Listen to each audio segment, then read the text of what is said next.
ये आकाशवाणी गोरखपुर है। अब आप सुषमा श्रीवास्तव से क्षेत्रीय समाचार सुनिए। मुख्यमंत्री योगी आदित्यनाथ ने कहा है कि सशस्त्र बल केवल एक रक्षा ढांचा मात्र नहीं है, बल्कि ये हमारे राष्ट्र की सुरक्षा की एक मजबूत नींव भी है। हमारे वीर जवान अपनी जान की परवाह किए बिना देश की सेवा में तत्पर रहते हैं। यही कारण है कि वे आम जनमानस के मन में राष्ट्रनायक के रूप में सम्मान प्राप्त करते हैं। मुख्यमंत्री आज लखनऊ में सशस्त्र सैन्य समारोह को संबोधित कर रहे थे। उन्होंने कहा कि भारत की सेना दुनिया की अद्वितीय सेना है, जिसने सदैव अपनी ताकत, अनुशासन और तकनीकी क्षमता का लोहा दुश्मनों को मनवाया है। साथ ही विषम परिस्थितियों में सकारात्मक भूमिका के साथ कार्य करते हुए अपना उत्कृष्टतम प्रदर्शन और सहयोग दिया है। उन्होंने बताया कि लखनऊ में भारत डायनामिक्स लिमिटेड की ओर से 2 महत्वपूर्ण परियोजनाओं को स्थापित करने की कार्यवाही तेजी से आगे बढ़ रही है। इन परियोजनाओं से देश की सैन्य शक्ति मजबूत होगी और राष्ट्रीय सुरक्षा को भी बल मिलेगा। मुख्यमंत्री योगी आदित्यनाथ ने आज मैनपुरी के बरनाहल स्थित एके इंटर कॉलेज में आयोजित एक कार्यक्रम में 425 करोड़ रुपए की परियोजनाओं का शिलान्यास और लोकार्पण किया। इस अवसर पर आयोजित कार्यक्रम को संबोधित करते हुए मुख्यमंत्री ने कहा कि हमारी सरकार रोजगार मेले के माध्यम से प्रदेश के युवाओं को रोजगार उपलब्ध करा रही है। आज प्रदेश में कोई गुंडागर्दी नहीं कर सकता है और महिलाओं पर अत्याचार करने की कोई भी हिम्मत नहीं जुटा सकता है। श्री योगी ने प्रदेश में बीते वर्षों में बढ़े निवेश की चर्चा करते हुए कहा कि प्रदेश सरकार राज्य को निवेश का हब बनाने की दिशा में कार्य कर रही है। निवेश बढ़ने से ही उत्तर प्रदेश आज देश में दूसरे नंबर की अर्थव्यवस्था बन गया है। इसे पहले स्थान पर ले जाने के लिए निरंतर कार्य चल रहा है। उन्होंने कहा कि आज हमारे धर्म स्थलों का वैभव लौट रहा है। त्योहारों की परंपरा भी सरकार संपूर्णता के साथ आगे बढ़ा रही है। उत्तर प्रदेश सरकार ने ड्यूटी से अनधिकृत रूप से अनुपस्थित रहने और काम में लापरवाही बरतने के आरोप में राज्य चिकित्सा सेवा के 26 डॉक्टरों को बर्खास्त करने का फैसला किया है।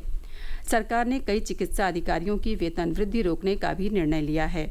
उप मुख्यमंत्री ब्रजेश पाठक, जो राज्य के स्वास्थ्य मंत्री भी हैं, उन्होंने कहा कि प्रदेश के सभी चिकित्सा अधिकारी पूरी लगन से आम जनता को उच्च गुणवत्ता वाली चिकित्सा सेवाएं उपलब्ध करा रहे हैं, लेकिन इनमें से कई चिकित्सा अधिकारी ऐसे भी हैं जो अपने कर्तव्यों के प्रति लापरवाही बरत रहे हैं।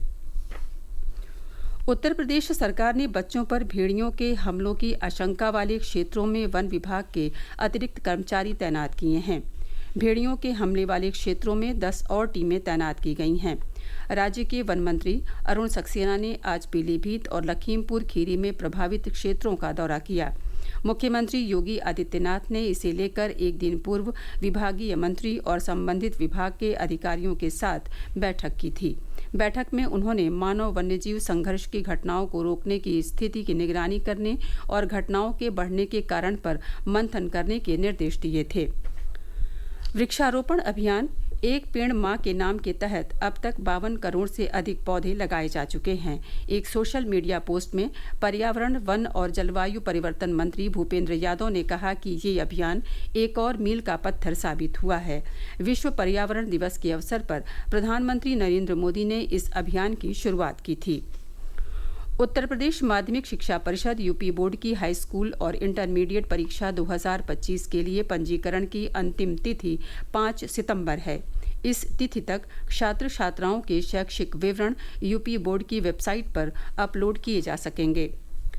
आगामी 22 सितंबर को अयोध्या से स्वामी अविमुक्तेश्वरानंद के नेतृत्व में ध्वज प्रतिष्ठा भारत यात्रा की शुरुआत होगी। स्वामी जी के प्रतिनिधि और यात्रा के संयोजक मुकुंदानंद ने बताया कि 26 अक्टूबर तक चलने वाली ये यात्रा संपूर्ण भारत के अलग अलग राज्यों की राजधानी में जाएगी। उन्होंने बताया कि इस यात्रा का मुख्य उद्देश्य गौ माता को राष्ट्रमाता का दर्जा दिलवाना है। पेरिस में चल रहे पैरालंपिक खेलों में प्रदेश के आईएएस अधिकारी सुभाष यल यतिराज ने बैडमिंटन की एकल स्पर्धा में रजत पदक जीता है। उनकी सफलता पर मुख्यमंत्री योगी आदित्यनाथ और उप मुख्यमंत्री केशव प्रसाद मौर्य ने बधाई और शुभकामनाएं दी हैं। प्रदेश के लगभग सभी पूर्वी जिलों में आसमान में छिटपुट बादल छाए हैं और कुछ स्थानों पर रुक रुक कर वर्षा हो रही है। बादलों के बीच से निकल रही धूप से कई स्थानों पर उमस भरी गर्मी भी पड़ रही है। मौसम विभाग के अनुसार गोरखपुर सहित कई पूर्वी जिलों में बादलों के छाए रहने और रुक रुक कर वर्षा होने का क्रम जारी रहेगा।